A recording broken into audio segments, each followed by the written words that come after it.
Hey guys, let's get more news about Miami Heat, but first, don't forget to subscribe and leave your like. Watch, Martin Del Potro, NBA star Jimmy Butler, and Lindsay Davenport attend Miami Open Day 7 feet Carlos Alcaraz, Coco Gauff. Martin Del Potro, NBA star Jimmy Butler, and tennis legend Lindsay Davenport were some of the main attractions during Carlos Alcaraz and Coco Gauff's respective matches on Day 7 of the 2024 Miami Open. Butler, the six-time NBA All-Star and Miami Heat forward, is a known tennis enthusiast and a regular face at various tennis tournaments. The 34-year-old was spotted during the third-round singles matches between Alexander Zverev and Christopher Eubanks, and Alcaraz and Gael Monfils. In another clip, Butler can be seen congratulating Zverev following the German's victory. Top seed Alcaraz went on to win the match against Frenchman 6-2, 6-4, while Zverev defeated 31st-seeded American 7-6, 4, 6-3. Del Potro, the 2009 U.S. Open champion, was also in attendance during Carlos Alcaraz and Gael Monfils' match. In another clip, the Argentine can be seen meeting with the Spaniard during a pre-match warm-up routine. Del Potro reached the semi-finals in the tournament in 2009 and 2018, where he lost to Andy Murray and John Isner, respectively. Davenport, the former world number 1, was seen in attendance during the round of 16 match between Gauff and Caroline Garcia. Gauff's Miami Open campaign ended in a 3-6, 6-1, 2-6 defeat at the hands of 23rd-seeded Garcia. The Miami Heat have had a rocky month, and on Friday, they fell meekly to the surging New Orleans Pelicans, 111-88. Back in February, the squad earned a road win over the Pelicans, and after that contest, Jimmy Butler said the Heat would win their next contest against them as well. In response, after Friday's game, New Orleans forward Naji Marshall threw shade at Butler and his team. On Friday, the Heat put forth a very weak offensive performance, shooting just 36% from the field and 27.7% from three-point range. Butler didn't play up to his standards, as he shot just 5 of 12 overall and scored 17 points. As usual, the Heat have been dealing with injury issues. Guard Tyler Herro, one of their primary offensive threats, has been out for about a month, while Duncan Robinson, one of their best outside shooters, didn't play Friday because of a back ailment. At the same time, the Pelicans didn't have star forward Brandon Ingram, who is dealing with a knee injury. With a 38-32 record, Miami is in 7th place in the Eastern Conference, but it is just 1.5 games behind the Indiana Pacers, who are in 6th place.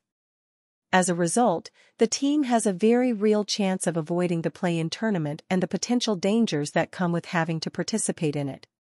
Last season, the Heat lost their first play-in game to the Atlanta Hawks, and they had to fight back from a fourth-quarter deficit in their next game to defeat the Chicago Bulls just to reach the playoffs.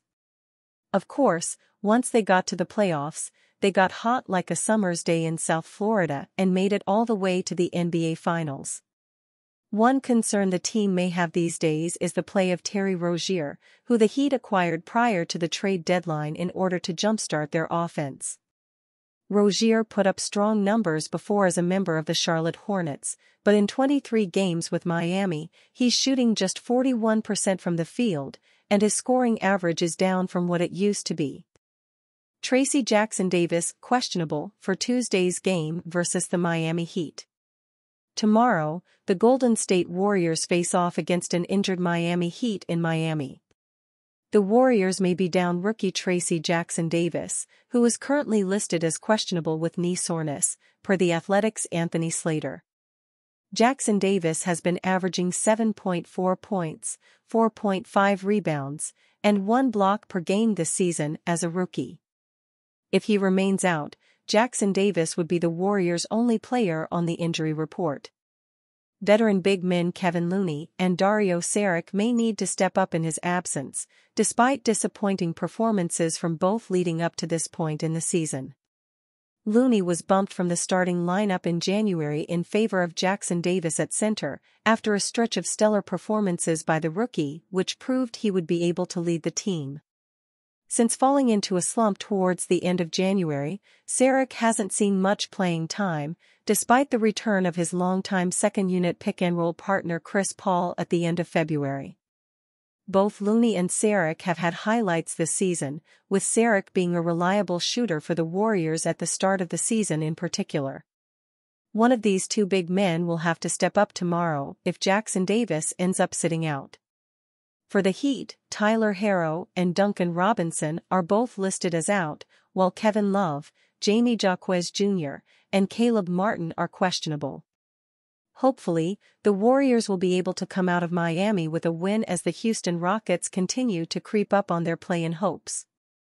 Latest Miami Heat injury report offers some good news ahead of Golden State Warriors game.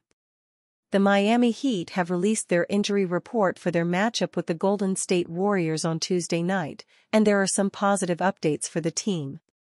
The Heat have listed both Bam Adebayo, lower back contusion, and Jamal Cain, left thumb sprain, as available, a good sign since Adebayo missed a game earlier this month against the Cleveland Cavaliers.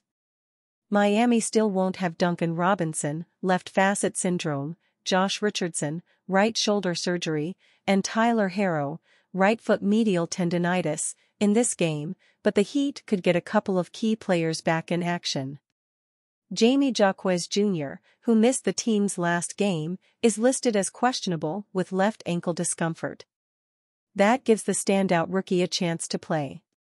This season, Jaquez is averaging 12.3 points, 4.0 rebounds, and 2.6 assists per game while shooting 48.6% from the field and 31.5% from three-point range.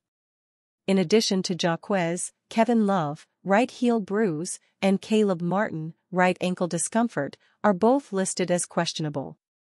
Martin has not missed a game recently for the Heat, as he's played in every game since missing the team's matchup on January 10 against the Oklahoma City Thunder. Love, on the other hand, has not played since February 27 against the Portland Trail Blazers. It's possible that he could return to action for the Warriors game, which would be a major boost to Miami's frontcourt. This season, the five-time All-Star is averaging 9.0 points, 6.2 rebounds, and 2.2 assists per game while shooting 44.3% from the field and 34.9% from three-point range. Tuesday night's matchup has major implications for the Heat, as basically every game down the stretch of the regular season will, since the team is in the number 7 seed, and it is currently 0.5 games back of the Indiana Pacers for the number 6 seed. Golden State is also battling for position in the play-in tournament picture, as the Warriors hold just a one-game lead over the Houston Rockets, who have won 8 games in a row, ahead of Monday night's action. The Warriors and Heat are scheduled to tip off at 7:30 p.m. Eastern Standard Time on Tuesday at Kaseya Center in Miami. And you, fan, what do you think of the situation of Miami? Leave your opinion in the comments.